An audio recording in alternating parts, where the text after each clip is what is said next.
Sun travels வடமாகாணத்தில் சட்டபூர்வமான அனுமதியுடன் இயங்குகின்ற visa consultants and ticket agent. உங்கள் பெறுமதியான கடவுச்சீட்டுகள், ஆவணங்கள் போன்றவற்றுக்கு பாதுகாப்பான அனுமதி பெற்ற நிறுவனம் சன் டிராவல்ஸ்.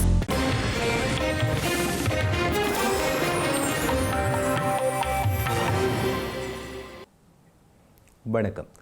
இது ஐபிசி தமிழின் காலை நேர பிரதான செய்திகள். முதலில் தலைப்புச் செய்திகள். வடுக்கினாரி மலையை வர்த்தமானியில் அறிவிக்க நடவடிக்கை, இனங்களுக்கிடையில் முரண்பாட்டை ஏற்படுத்தும் என்கிறார் டக்ளஸ். புத்தாண்டு கால கொண்டாட்டம், மின்சாரத்தை சிக்கனமாக பயன்படுத்துமாறு கோரிக்கை.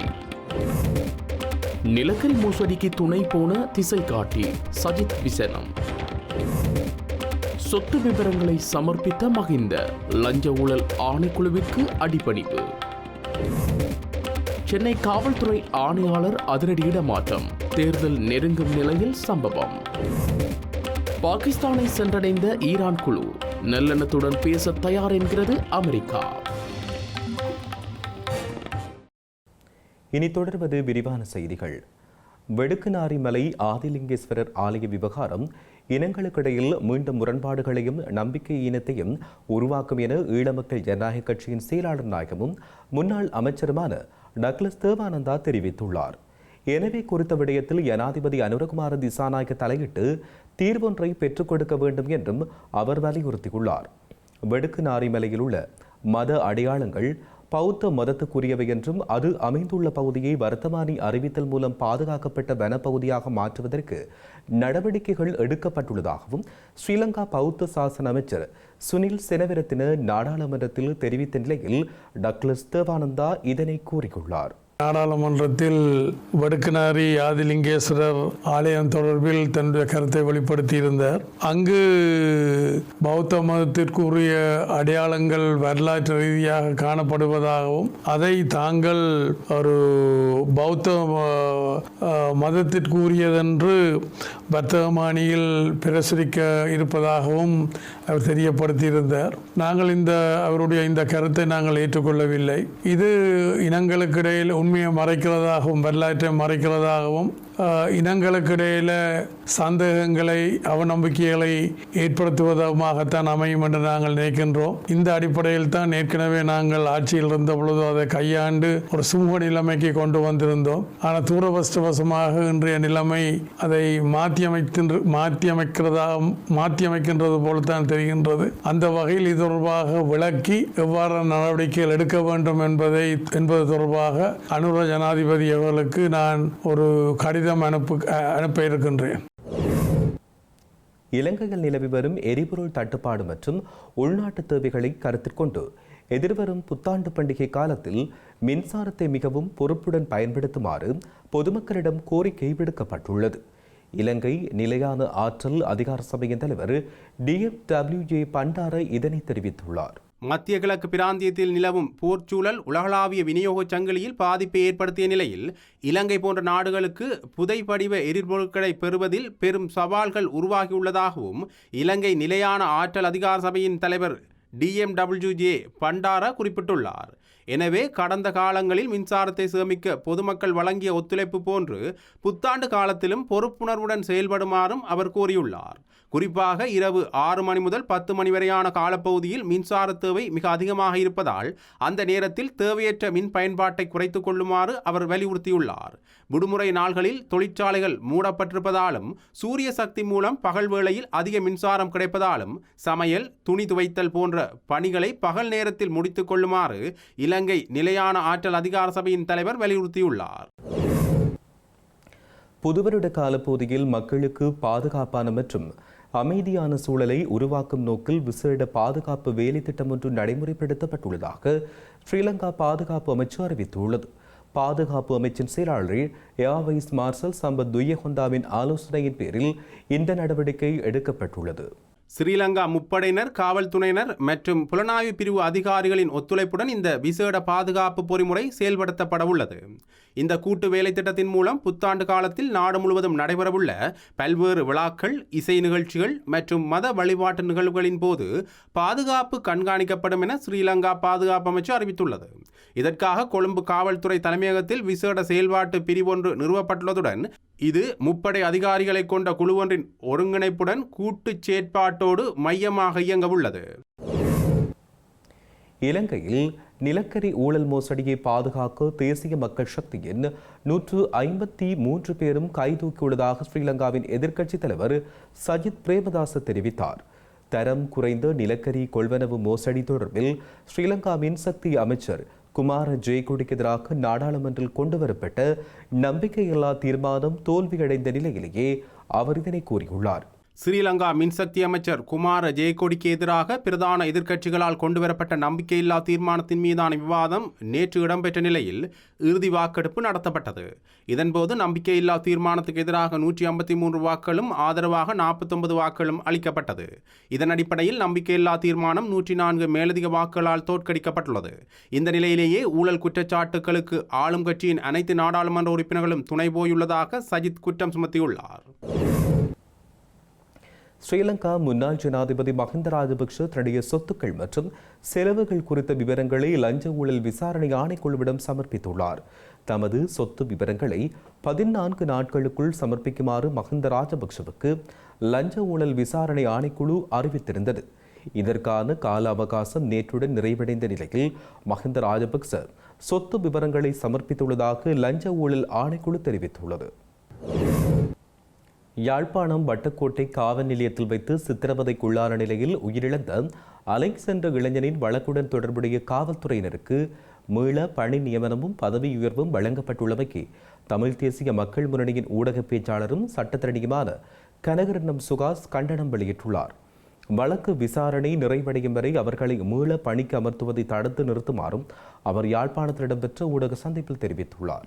கோட்டை போலீஸ் நிலையத்தில் தடுத்து வைக்கப்பட்டிருந்த அலெக்ஸ் என்கின்ற இளைஞன் ஒரு சில வருடங்களுக்கு முன்னர் போலீஸ் காவலில் சித்திரவதை செய்யப்பட்டு மரணமடைந்திருந்தான். அது ஒரு கொலை என்று குடும்பத்தவர்களும் நாங்களும் சந்தேகம் தெரிவித்ததன் அடிப்படையில் குறித்த போலீஸ் நிலையத்தைச் சேர்ந்த 4 போலீசார் பதவியிலிருந்து இடைநிறுத்தப்பட்டு அவர்களுக்கு எதிராக வழக்கு நடவடிக்கைகள் இடம்பெற்று வருகிறது. ஏனைய நாடுகளில் இடைநிறுத்தப்பட்ட போலீசாருக்கு பதவி நிலைகளிலிருந்து இறக்கங்களும் தரநிலைகளை குறைப்பதும் குற்றம் இழைக்கவில்லை என்று அவர்கள் நிரூபிக்கப்படும் வரை அவர்களை கடமைக்கு திரும்புவதை தடுப்பதும் தான் நடைபெறுகிறது. ஆனால் இலங்கையில் விசித்திரமாக ஒரு சில நாட்களுக்கு முன்னர் அந்த கொலை வழக்கிலே சம்பந்தப்பட்ட போலீசாருக்கு மீளவும் பணி நியமனம் வழங்கப்பட்டிருப்பதோடு அதிலும் வேதனையான விடயம்,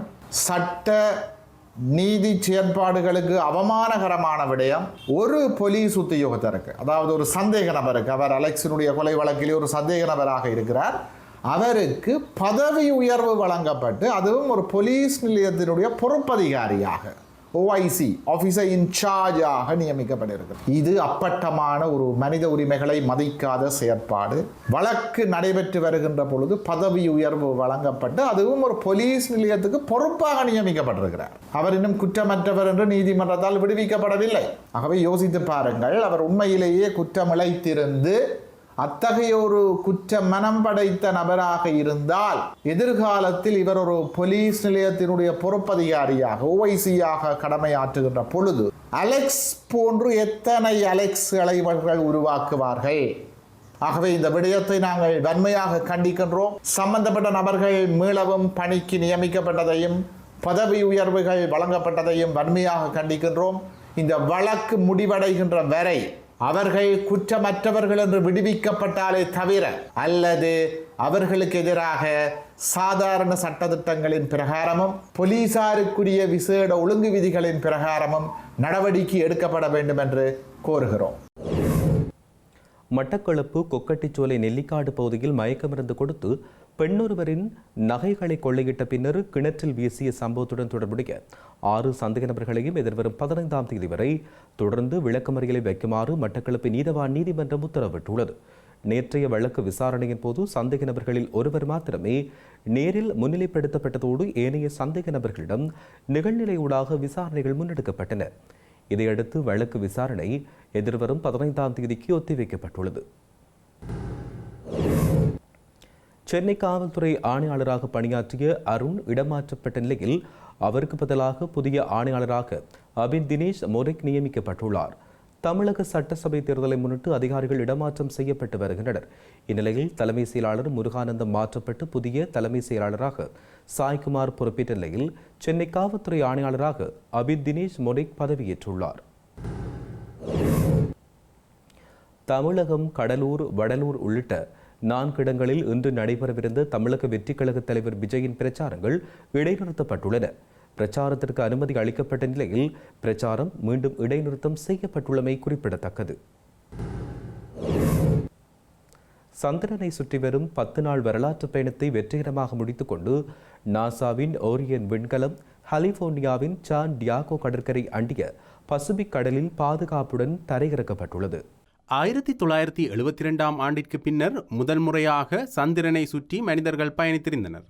இதன்போது கடந்த ஏப்ரல் 6ஆம் தேதி ஓரியன் விண்கலம் பூமியிலிருந்து சுமார் 4,06,771 கிலோமீட்டர் தூரத்திற்கு சென்று சாதனை படைத்திருந்த நிலையில் இது 1970இல் அப்பல்லோ 13 விண்கலம் படைத்த சாதனையை முறியடித்து மனிதர்கள் பூமியிலிருந்து மிக நீண்ட தூரம் பயணித்த புதிய உலக சாதனையாக பதிவானது. இந்த நிலையில் 4 விண்வெளி வீரர்களும் இன்று அதிகாலை பாதுகாப்பாக தரையிறங்கியுள்ளனர். வளிமண்டலத்திற்குள் நுழையும் போது சுமார் 6 நிமிடங்கள் தகவல் தொடர்பு துண்டிக்கப்பட்ட நிலையில் விண்கலம் பாதுகாப்பாக மேகமூட்டங்களுக்கு இடையில் வான்குடை மூலம் மெதுவாக கடலில் தரையிறங்கியது. அமெரிக்க கடற்படையின் USS ஜோன் பி முர்தா கப்பல் மற்றும் மீட்பு குழுவினர் ஏற்கனவே தயார் நிலையில் இருந்த நிலையில் அவர்கள் 4 விண்வெளி வீரர்களையும் பாதுகாப்பாக மீட்டுள்ளனர். இந்த திட்டம் மனித விண்வெளி வரலாற்றில் பல புதிய மைல்கற்களை எட்டியுள்ளது. இந்த 10 நாள் பயணத்தில் விண்வெளி வீரர்கள் சந்திரனின் மேற்பரப்பை அவதானித்ததுடன் எதிர்கால நிலவுத்தளம் மற்றும் செவ்வாய் கிரக பயணங்களுக்கு தேவையான பல முக்கிய சோதனைகளையும் மேற்கொண்டனர். ஆர்டெமிஸ் 2இன் வெற்றியானது 2028ஆம் ஆண்டு சந்திரனின் மேற்பரப்பில் மனிதர்களை தரையிறக்க திட்டமிட்டுள்ள ஆர்டெமிஸ் 3இன் திட்டத்திற்கு மிக முக்கியமான அடித்தளமாக அமைந்துள்ளது. மத்திய கிழக்கில் நிலவுகின்ற போர் மோதல்களை முடிவுக்கு கொண்டு வரும் நோக்கத்தில் அமெரிக்காவுக்கும் ஈரானுக்கும் இடையிலான அமைதி வழி பேச்சுவார்த்தை பாகிஸ்தானின் இஸ்லாமாபாத் நகரில் இன்று ஆரம்பமாக உள்ளது. அமைதி பேச்சுவார்த்தையில் பங்கேற்பதற்காக அமெரிக்க துணை ஜனாதிபதி JD வென்ஸ் உள்ளிட்ட குழுவினர் பாகிஸ்தானுக்கு பயணித்துள்ளனர். அத்துடன் ஈரான் சார்பாக அந்நாட்டின் வெளிவார அமைச்சர் அப்பாஸ் ஆராக்சி தலைமையிலான குழுவினரும் பாகிஸ்தானை சென்றடைந்துள்ளனர்.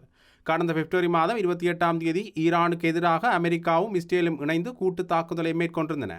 40 நாள்கள் தொடர்ந்து மோதல்கள் நீடித்த நிலையில் பாகிஸ்தானின் தலையீட்டுடன் ஏப்ரல் 8ஆம் தேதி முதல் 2 வார கால போர் நிறுத்தம் நடைமுறைப்படுத்தப்பட்டுள்ளது. இந்த நிலையில் இன்று பாகிஸ்தான் இஸ்லாமாபாத்தில் அமைதி பேச்சுவார்த்தை நடைபெறவுள்ளது.